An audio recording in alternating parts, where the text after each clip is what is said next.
টান দিয়ে খুলিও না। কোথায় যাচ্ছ মা এখন? আমরা কোথায় যাচ্ছি? হ্যাঁ, আজকে ঈদের কি? আজকে ঈদের পরের দিন, দ্বিতীয় দিন, তাই না?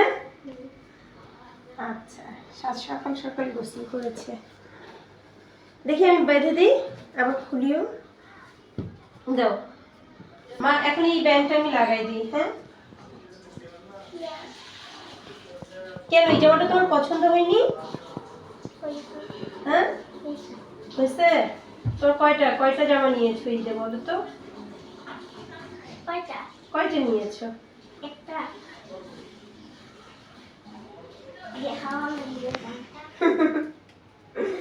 এটা সুন্দর হয়েছে। ভেজা চুলগুলো পরে আবার খুলে দিব। হ্যাঁ, আয়সাজ আমার দিকে তাকাও, এখনো মন খারাপ করে আছো? হ্যাঁ, আমি আর সাজ বেরিয়ে পড়ছি।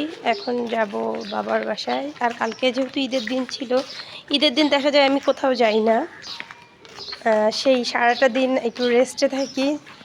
অনেক পরিশ্রম হয়, রান্নাবান্না হয়। বিকাল টাইমটা আমি দেখা যায় যে শুয়ে বসেই সময় কাটাই, অন্যান্য গেস্টরা আসে। আর আজকে যাচ্ছি এখন রিল্যাক্সে, কারণ আজকে আর বাসায় কোনো মেহমান আসবে না। এখন দুপুর 2টা বাজছে। মা এই তো আগে চলে গেছে, তোমাদের ভাইয়া বাসায় আছে, পরবর্তী সময় আসবে। আমি আর সাজ যাচ্ছি। তো সাজের হঠাৎ করে মন খারাপ ছিল, আবারও নানি বাসায় যেতে যেতে মুডটা ভালো হয়ে যাবে। কি কি কিছু বলিনি তো? আচ্ছা, ওকে ওকে, কিচ্ছু বলিনি। আসো লক্ষ্মী মা আমার, আসো। দেখো আমের মুকুল পড়ে আছে, সরি মুকুল না, আম, ছোট ছোট আম। এখানে তো কোনো আম গাছ নাই, তাহলে কোথায় আম পড়লো? কোথা থেকে কেউ ফেলাই দিছে হয়তো। আমরা এখন রিক্সার জন্য ওয়েট করছি। একটা রিক্সাও পাওয়া যাচ্ছে না। ঈদের দিন, ঈদের পরের দিন কোনো রকম রিক্সা পাওয়া যায় না। একটা খালি পেয়েছি। এই আমার বাবার বাসায় আগে যাবো না, ছোটো বোনের বাসায় যাব, অর্থাৎ মমদের বাসায়, যেহেতু পাশাপাশি থাকে। মামু, মামু, আমি আসলে মূলত আর এক কারণে আসছি, সেটা হচ্ছে এই যে শুটকি ভুনা টমেটো দিয়ে, আর গরু মাংস তো আছে। এই খাবারটার লোভে লোভে আসলে আমি বাবার বাসা না গিয়ে আগে এখানে চলে এসেছি। এখন একটু খেয়ে দেখবো মামাদের বাসায়। যেহেতু ঈদের পরের দিন এসেছি, শুটকি খেতে দিয়েছে আমাকে, শুটকি দিয়ে ভাত। মামা, আর কিছু নাই তোমাদের বাসায়? তাই এত টেস্ট আসলে আমি যখন বাসায় করি এত টেস্ট হয় না।